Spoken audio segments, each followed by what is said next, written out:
Greetings and welcome to Monster Legends, and another special feeding episode. This time we're going to be feeding a little fella who was the center of a recent challenge. Multi-stage, and it included like turtle shells and glasses and wigs. But anyway, in the end, I got him, and I actually do have enough cells to rank him up. I might actually make another one depending on his rune slot situation. You never know. So anyway, this is iMigbo. I'm guessing that's the way you say it. I'm not entirely sure. It is a little I, so I'm saying like I, right? Anyway, he is a legendary. He's water. Apparently, he's a fanboy of Vault-Tec and was following him around for a while. Let's hope he learns something, especially considering he's water. If he's an attacker and he's water, that's actually very, very useful. Kind of rare, too. But you know what? That wig has got to go, dude. Really. All right, so let's find him a home. No, I don't know why you're telling me to do that. That's just kind of silly. Especially considering we have a spot over here available with Vincent and Quint.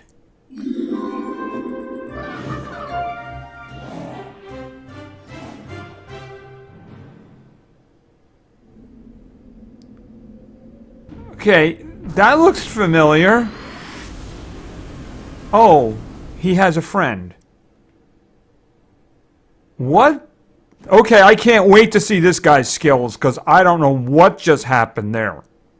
Okay, so here he is. This is a fellow whose name we're going to change, of course.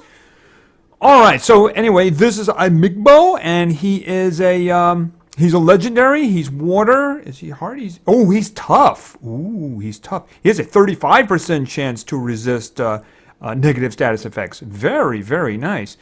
His power is pretty darn good. His life is actually really good, considering. He's a turtle, though, right? And his speed is not bad at all. Okay, these are pretty good stats. These are pretty. You put two good skills on this, and it's gonna rock. Okay, why do you have a halo on? Are you dead? I'm guessing that'll be explained. All right, let's check out some skills here. All right, so we got that one. Yeah, if we're gonna do that, that's what we're gonna be doing here. Deals low physical damage to one enemy. And then we have Poor Prisoner, and this is deals moderate water damage to one enemy. Alright, so, and we'll check out this skill, which has that name and somehow has Vault-Tec's name in there too. This is deals massive thunder damage to all enemies, removes all negative status effects, and gives one extra turn to itself. Oh my. Okay, that's actually kind of amazing right there. I mean, he just can act again. Wow. Alrighty, that's going to be very interesting to see. After years of following Vault-Tec around and making videos about him, iMigbo's dream has come true.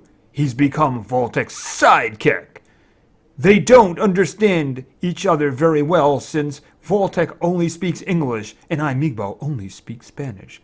But their skills match perfectly. Okay, so I guess that's why they had that little combo there in the special. Okay, and that's also why a water creature is doing thunder damage, right? Okay, so that's kind of interesting. I can't wait to see the rest of his skills. What have you learned from your master, right? All right, well, yeah, let's go. Anyway, so let's get him up to level 4. So he's not such a little fellow. Okay, he's bigger now. Really, the wig has got to go. And what has happened to that little halo thing? I mean, is that off the side of his head, or is it hovering in front of him? It kind of looks like it's hovering in front of his head. I don't know what's going on with that. All right, let's get to the skills, because that's why we're all here, right? All right, so let's get to the skills at level 7. That one. Deals moderate water damage to all enemies. 50% chance of applying drowned? Okay, we have a new dot, perhaps? But that's a really interesting place to start. Okay. By the way, it mentions Sun Cookie. Yeah. Okay, so let's continue, because that was a very interesting place to start. Can't wait to see what else he's got. And level 10. Deals moderate water damage to one enemy. 50% chance of applying drown. Okay, so I'm guessing this drowning is a new type of a dot, a water-based one. There aren't really any water-based ones, are there? Okay, well, that's good. Let's count everybody in, right? Anyway, let's continue to level 15 and another skill. Anti-God Totem. Deals moderate special damage to one enemy. 50% chance of disabling trait. That's kind of interesting. Why don't I just throw that over there? He's got some interesting stuff so far. Definitely some interesting stuff. Might be difficult getting final skills for this guy because it looks like he's going in a bunch of different directions and might have some really good stuff. All right, so let's continue to level 20 and another skill. Removes all negative status effects from all allies. Applies precision, damage boost, and stamina regeneration to all allies. That's really hard not to keep in the end. I mean, we'd really have to have something amazing for him not to keep that one, especially considering it's 0 stamina. So, I mean, if he runs out of stamina or something, he could just do that. And that's a pretty good thing to do. All right. So it's going to throw that on the end there because I might end up keeping that. I mean, if he gets a better one, but I mean, I can't imagine that. That's pretty cool. That's pretty cool. All right, so let's continue to level 25 and his final form. Deals heavy special damage to one enemy, applies possession to one enemy. Ooh, okay, so I put that one there, but you know, that's a 50%. We're not keeping that. All right, I'm going to put that in there. Okay, yeah, the wig. Oh, the wig. The wig's got to go. Seriously, the glasses are cool. The halo thing, that's good. The wig. Oh, the wig's got to go. Really, it does. How do you go underwater with that? R.I.P. Faraday. Really? Deals very heavy special damage to one enemy. Disables trait on one enemy. Okay, so this is specifically targeting Faraday, who, of course, has a trait that allows him to deal with multi-turn dudes. In other words, they get extra turns from their skills. He'll jump in there before that happens. So obviously, this is to help Vaultek kill him. Okay, well, that's a very good one. I'm going to throw that one in. I don't know. That one is just a great one. If the 50%, though, you know, I'm kind of hoping there's one without 50%. That'd be really kind of good. But this one's very, very useful. Yeah, especially against Faraday. That would be very useful. All right, so let's continue to level 35 and more skills. Deals insane water damage to one enemy. Applies drown. I got disable in the brain. Applies drown to one enemy. All right. Good single target ones here. Now, here's the question. What do I do? I mean, it's a really nice hit. See, the problem is that this and this are just very useful. What I might do is put this in the first spot and then just see what comes up. You know, we might just see what comes up and then have to make a decision anyway. So why don't we just throw that in the first spot for now? All right, so let's continue to level 40 and another skill. Deals heavy water damage to all enemies, applies drought. Okay, so now obviously that has to go in the first spot. Yeah, I mean, there's no question that goes in the first spot. That's a great skill right there. Okay, so yeah, that's going in for that. All right, deals heavy water damage, drown. Okay, 3-round cooldown. I don't think that's going to be a problem for him. But, I mean, the thing is, that's just a really good skill. I'm going to have to find something to do over here, though. I got decisions to make, and they're kind of hard, aren't they? All right, so let's continue and then start dealing with the fallout of this. No, that's a 50% chance. That's not a big deal. That's not the one that's the problem here. So we'll just skip that one. All right, let's continue to level 50. All right, what do we got? Deals low special damage to all enemies, applies possession to all enemies? Okay, huge stamina cost. Well, I mean, the damage is much less, but a group possession is just really useful. Well, obviously, I'm not getting rid of that one. I mean, it comes down to, do I want a really... I mean, it's a heavy hit. This one is a bigger hit, and it's actually got the disabled trait. Really hard to get rid of that one. The problem is, of course, that I'm going to have a situation of 3 turns, and then if I take this one 3 turns, and this one over here 3 turns, he gets hit with a cooldown reset. He's going to be doing nothing for quite some time. But I mean, this one you gotta take this one. It's just I'm gonna have to drop this one, the single target version. Well, I'll drop because I can't get rid of that one. Now, the question is, do I want to keep that one? I mean, this is very good, but it is a support one. You know, that's what I'm thinking. It's support, and let's face it, he is looking like he needs stamina regen. Do I treat him as a single attacker, or do I treat him as part of a group? See, that's the question. What I should probably do is stick that one in there, because a single target possession can be very, very useful. This one here, the trait, one, it's a really nice, good, solid hit, right? It's a good, solid hit. And disables the trait in some cases can be amazing, especially against like Faraday, right? Do I want him to have this support one, or do I just want to give him the damage? And, of course, control in this case. I'm probably going to regret this, but I'm going to take the group possession and put it here and keep the single target possession. I mean, that's a really good skill. I mean, if it gave him an extra turn, I know that's asking too much. But, I mean, the thing about it is I'd rather have him doing damage and maybe somebody else managing his stamina. You know, have a dedicated support person managing his stamina. I mean, it's a very costly one. The first one's not so bad. You know, it's got a 29 stamina, and then there's a 31 stamina, then a 30 stamina. Those aren't really bad. This one, though, stamina-wise, that one's going to hurt. Yeah, I mean, it's going to hurt, but, you know, the thing about it is you just got to go with it, right? All right, let's continue, because I'm pretty sure we've probably seen them all. Don't think we get any other new ones. That's the one I just got rid of, and it's saying, are you sure you don't want this one? Oh, yes, I would love to have that one, thank you. All right, and level 60. Yeah, it's saying, please take this. Now, I'm pretty sure I got everything, but let's just take a look. I mean, that's really good. It really is. It's just that I can't think of a place I want to put that in there, you know? I mean, it comes down to, do I want the one with the single target drowned, or do I want the single target possession, the single target heavy hit? It's not as much. The single target heavy hit that disables a trait. And a big part about that too is also special damage.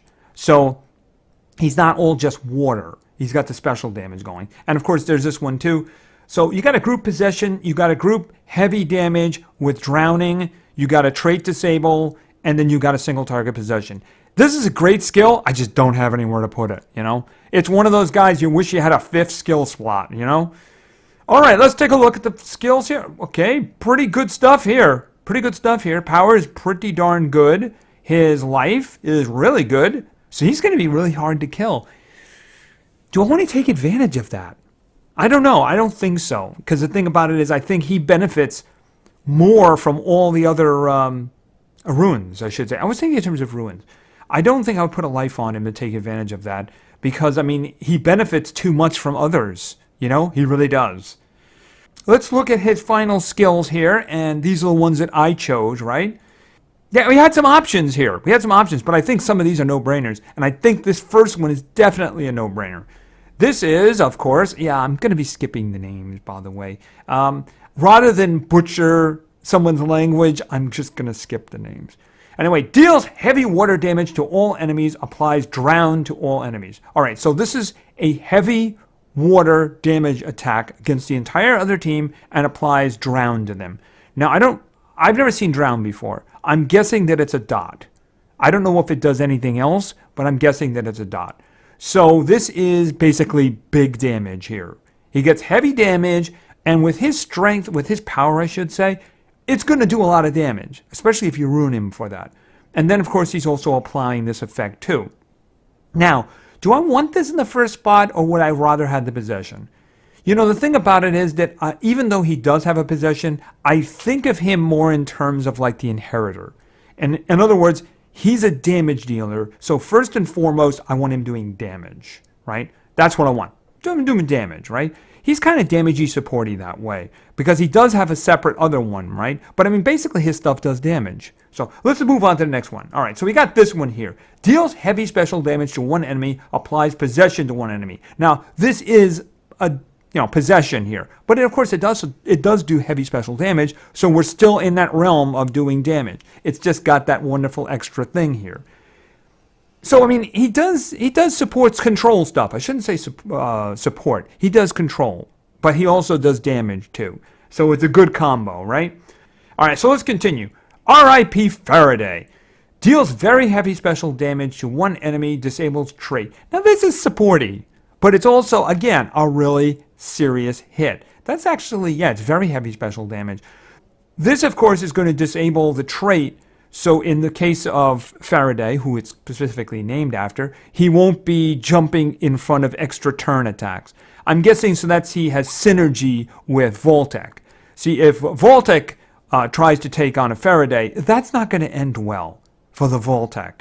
Because every time he gets the extra turn, Faraday jumps in front of him in attack order. So yeah, that doesn't work out too well. So, and there's lots of cases you also want the trait disabled as well. There are some really nasty traits. Disabling somebody's protection or immunity from possession. And I mean the ones who are immune to possession, right? Like an Isofex. So you can just do this and then you can possess them. This is just too useful to just ignore. Again, this would be something you want to say, take this out and put in the support skill. But I don't think so. I think I want this guy attacking. And then we have this one on the end. This is the one that made life complex, right? This is the one I actually took out the support skill for. And this one deals low special damage to all enemies, applies possession to all enemies. So very much like the Inheritor. The Inheritor is a damage dealer. He also does have a group possession. So this guy does. Now, unfortunately, he does terrible damage, which, you know, the thing about it is you would probably only use this skill in certain situations. See, whenever I use Inheritor, I don't always use the possession. I just, you know, if the opportunity comes up and it's useful, then you use it then. This is just too good a skill to leave behind. Now, the one negative thing about this skill is that it has a very high stamina cost. So it's not something you'd want to do all of the time. You know, in other words, you do this, it's going to take a good chunk of your stamina away. So again, I consider this one to be situational, but this one could be like saving a very bad situation, right? So anyway, he's got a lot of good stuff here. He's got a lot of good stuff, and gonna have to start working on training him up. Now, in terms of ruins, if I did have 3 open slots, yeah, you gotta go damage. Damage. Okay, so there's a couple of ways you could go here. First of all, you might just say, hey, you know what? He's a damage dealer. Just throw all damage in him. But the thing about it is, he does have a decent speed, so it's hard not to take advantage of that too. Am I leaning towards 2 damages and a speed? Maybe. You know, especially considering he's got that dot. Especially considering he's also got a possession. He's actually got 2 possessions there too.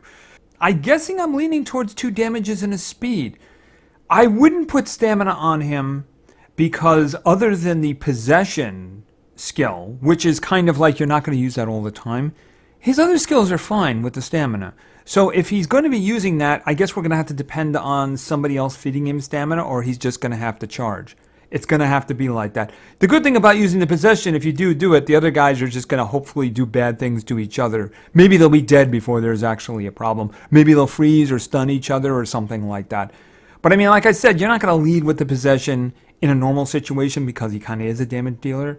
Life, he's got a good life, and you might want to take advantage of that. But I mean, the thing about it is he's not a tank, right? It's good that he's not a glass cannon so that, you know, he can actually do damage and not have to worry about dying, you know? So, I mean, you could all go all damage with him. I wouldn't go more than 1 speed because, I mean, he does have damaging attacks, and you want to take advantage of him hitting really hard. So that's basically what I would do. I would do 2 damages and a speed. Probably what I'm going to do. So anyway, I think that's going to be it for now. So thank you very much for your attention. I really appreciate it. And play games, because games are fun. See ya.